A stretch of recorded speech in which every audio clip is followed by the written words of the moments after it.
and welcome to another lesson from me, Rex Pearson, from rexpearson.com. I hope you've had an awesome week and you've got your guitar and you're ready and raring to go with another guitar lesson from me. We're going to be looking at a particular song by Steve Vai called Tender Surrender. Now, I've done a cover of this song and a lot of the time codes that I'm going to be talking about are going to be referring to that cover of it. So first thing I want you guys to do, if you're not familiar with the song, you may not have heard it before, or if you have, it'll be worth listening to it just before you start this lesson. I'm going to include a link in the description below, and I'll also include an annotation somewhere over there so that you can click on it and give it a watch before you start this lesson. Now, first thing also I want to get clear is this is not going to be a complete song lesson, note for note transcription. If there are enough requests for it, I might well consider doing it, but it's going to be a very long and detailed lesson that will take a couple of hours to cover. So what I'm going to be doing is the parts when I was learning the song that I found the most difficult and would have thought most people would find the most tricky. So I'm going to break down the main riffs that will give you the most trouble if you attempt to learn this song fully, and then give you some ideas, slow it down, and also give you some hints and tips on how to learn and sort of break down the song into more manageable chunks. Now remember that the time codes are from my cover, not the original, so when I refer to the first timing, which is going to be at, let me look at my notes, it's going to be at 2 minutes and 9 seconds.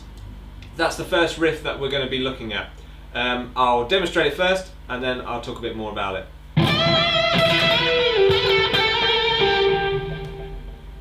Okay, that's the riff there, guys. It's very small riff, but I found it really hard to get the timing and to get the combination of notes. Now it's all based around the E minor pentatonic scale at the 12th fret, so you need to know the first sort of 3 strings of that. Need to know those notes. If you're struggling with that sort of side of things, you'll need to check out my beginner's guitar course over at the website rexpearson.com and maybe some of the more intermediate lessons. So I'm not going to cover the theory, I'm just going to cover the actual riff itself. Now it starts with a high bend. That's the first part you got to get, from the 15th fret up there. What you then have is a sort of descending pattern. After you've done those 3 notes, you're going to do a sort of double note there. So you've got a... And the timing is what's quite difficult.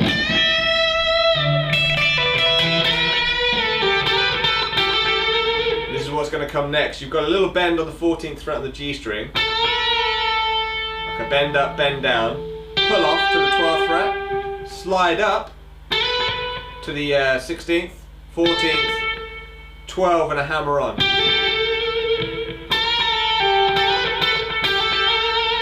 So you got a riff.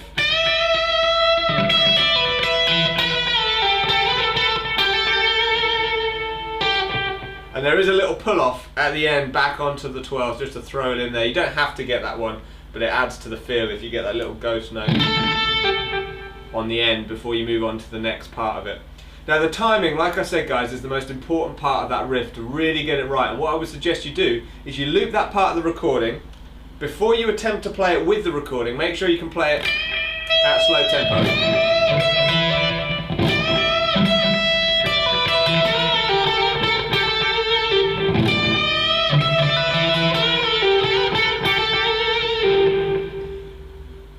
Make sure you play it at a slow tempo and then loop the recording over and over again to try and figure out where those notes place within the bar, because they're not simple straight da da da da da da da da da or anything like that. They're really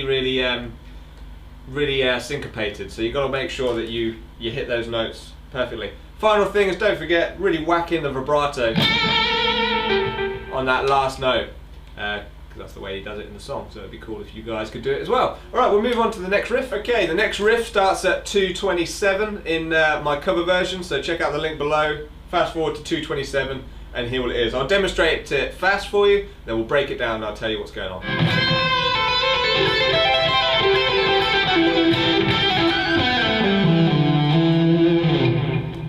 Okay, that's the riff there, from beginning to end. Now, the second half of that riff, the timing is the most difficult part to get. and I recommend you do the same thing as before. I'll show you the notes of it, but the timing is quite, it's all about feel on the second half. The first half though is pretty straight rhythm. Now you start with a bend at the 12th fret, a half step bend, so you go for the 11th. Bend back down, pull off, then you're going to have a run that's going to go like this. So you make sure you've got that first part. Then we have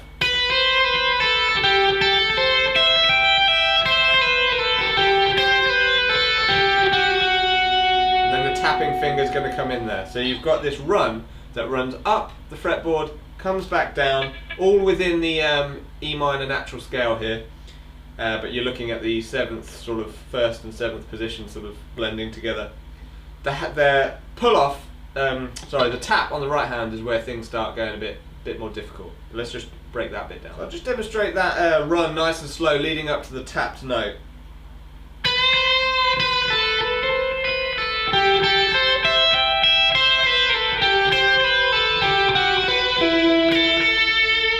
So you've got this note that's tapped on the 16th fret on the G string.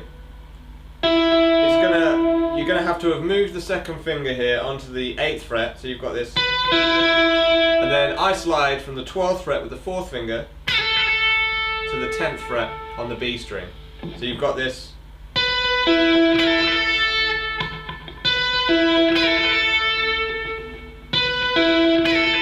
That you add on to the end of the run. Once you hit that note, you've got a sort of legato pattern now that's going to fall down these notes. Part of the E natural minor scale there. You're going to slide down with the first finger, 4 and 2, the 5th and 2, and then from the 5th fret, you're going to slide up to there. So you've got this.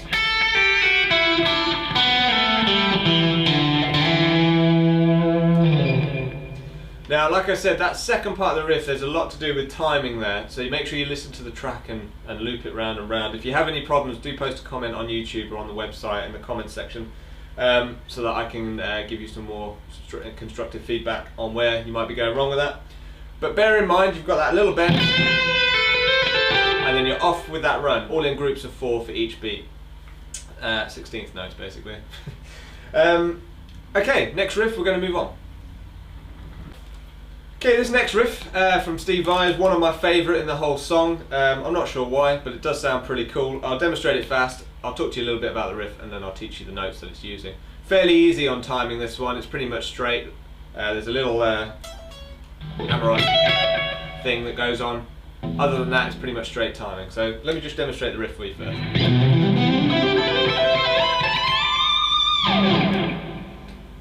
There we go. Now, it's an arpeggio based off of a sort of C major 7th arpeggio thing going on. That's the first part of it. So if you know your arpeggio shapes, it's a lot easier to learn if you know them. But if you don't, you start on the 7th fret to the 8th, change string, then you go 7 to the 10th. Now you've got 3 notes on this next string, because we're going to be playing a C major 9. So you've got the 7th and the 9th going on as well. So 3 notes on that string. Continue up the C major arpeggio, 2 notes on the next string. Then you've got the... Now we're introducing the 13th there technically, so we're breaking away a bit from the normal arpeggio. 3 notes per string on that. Then on the next one you've got to jump with the left hand to the 12th fret. And you've got this little, which is based off of a C major 7. Once you hit that note on the 12th, you're going to have a big slide that goes all the way up to the 19th fret. And it is quite hard to hit that slide. Quite hard to hit that at speed. But once you hit that, the rest is going to flow quite easily, because you've hit that 19th fret. Then you drop down to the 17th, and you do a 17th, 19th, 20, bending up to the 22nd fret there, bending up to a high D. So the full riff, nice and slow, you've got something like this.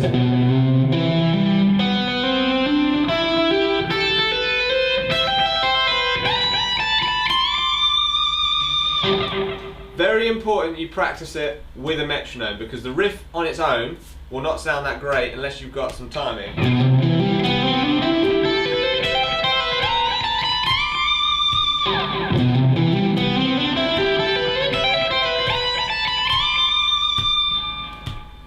The timing of a metronome will really help in getting that sounding smooth and flowing, and start off at a very slow tempo, because there's quite a lot of position shifts to play a C major 7 arpeggio, 9th and a 13th added in there as well. So the metronome will really help control your speed, so you're not trying to practice your mistakes too fast. Alright, let's move on to the next riff.